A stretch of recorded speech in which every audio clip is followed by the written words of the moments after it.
गए शुक्रवार को बांग्लादेशी प्रधानमंत्री शेख हसीना वाजिद ने पद्मा नदी पे बने 6.25 किलोमीटर लंबे पुल का उद्घाटन किया। ये पुल राजधानी ढाका को पिछड़े हुए दक्षिण पश्चिमी इलाकों से जोड़ेगा। ये पुल एक चीनी कंपनी ने बांग्लादेशी इंजीनियरों की मदद से तैयार किया है। इसके लिए पैसा असल में विश्व बैंक ने देना था, मगर करप्शन के आरोपों की वजह से विश्व बैंक ने हाथ खींच लिया। तो प्रधानमंत्री ने ऐलान किया कि बांग्लादेश अब अपने पैसे से ये पुल बनाएगा। और आज जब लाखों लोगों के लिए लाभदायक इस पुल पे रेल और रोड ट्रैफिक खोल दी गई है, तो इस मेगा प्रोजेक्ट को बांग्लादेश का कौमी गर्व बताया जा रहा है। मैं कामयाबी की ये दास्तान इसलिए सुना रहा हूँ कि मेरे बचपन तक बांग्लादेश पूर्वी पाकिस्तान के नाम से जाना जाता था। देश के पश्चिमी हिस्से में ये कहानी सुनाई जाती थी कि भूखे बंगालियों को सिवाय अपनी गरीबी पे रोने धोने के कोई काम नहीं और हम ही उन्हें पाल रहे हैं। बांग्लादेश की आज़ादी के कई वर्ष बाद तक पाकिस्तान में जनता को यही छवि दिखाई जाती रही, मगर आज हमारे सोशल मीडिया और चैनलों पे कोई ना कोई ये बात कर ही देता है कि बांग्लादेश 50 वर्ष में हमसे कितना आगे निकल गया और हम 75 वर्ष बाद भी एक के बाद दूसरी दलदल में फंसते जा रहे हैं। जब पूर्वी पाकिस्तान बांग्लादेश बना तब वहां की जनसंख्या 7.5 करोड़ और पश्चिमी पाकिस्तान की आबादी 4.5 करोड़ थी। आज बांग्लादेश की आबादी 15.5 करोड़ और पाकिस्तान की 22 करोड़ है। 20 वर्ष पहले एक पाकिस्तानी रुपए के 2.25 बांग्लादेशी टके मिलते थे। आज पाकिस्तानी रुपया आधे टके से भी कम के बराबर है।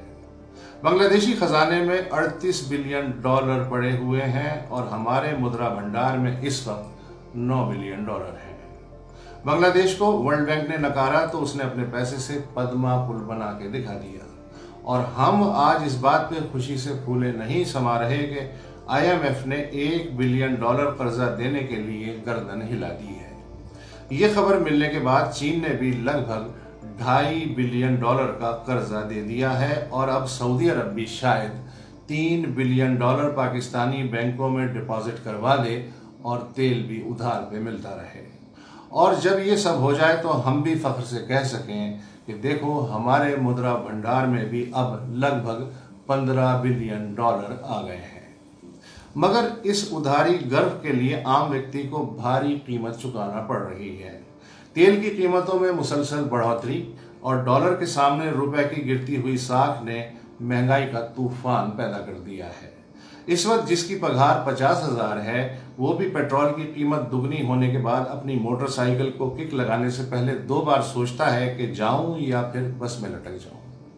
अंदाजा कीजिए कि जिसकी पगार 20,000 या उससे भी कम है और उसे कम से कम 4 लोग पालने हैं, वो किस विडंबना से गुजर रहा होगा। इस आर्थिक स्थिति की वजह से अब पहली बार ये सवाल खुलेआम पूछा जाने लगा है कि आखिर इस देश का मालिक कौन है? सेना, नौकरशाही, न्याय तंत्र और प्रोफेशनल नेताओं का गठजोड़ या फिर 22 में से बाकी 21 करोड़ 50 लाख लोग? अगर 21 करोड़ 50 लाख लोग ही असल मालिक हैं तो फिर पार्लियामेंट में 90% से ज्यादा प्रतिनिधि कॉलिन वर्ग के क्यों हैं और यही 21 करोड़ हर बार उन्हें ही क्यों चुनते हैं? अपने में से किसी मजदूर, किसान, क्लर्क, दुकानदार या सिपाही को पार्लियामेंट में क्यों नहीं भेजते? मगर सिस्टम कुछ ऐसा मुश्किल और महंगा बना दिया गया है कि चुनाव की दौड़ में आम आदमी एक दिन भी नहीं टिक सकता और यूं हर बार चुनाव का अपहरण हो जाता है और जो ताकतवर लोग ये चुनाव जीत भी जाते हैं वो अपने से ऊपर वाले मजबूतों और माफियाओं की सहूलतें देने वाले कानून बनाते हैं। यानी पार्लियामेंट उन लोगों के लिए कानून बनाती है जो पार्लियामेंट में शायद कभी नहीं आ सकेंगे। पर क्या करें, अगर ये सब खुल्लम खुल्ला कहा जाए तो कहीं ना कहीं से आवाज आ जाती है, देखो ये है लोकतंत्र का दुश्मन बिकाऊ पत्रकार। लोकतंत्र के गधे पे लगातार सवारी कौन कर रहा है? इसे छोड़ दो, बाकी हर विषय पे बात करो, कोई दिक्कत नहीं है।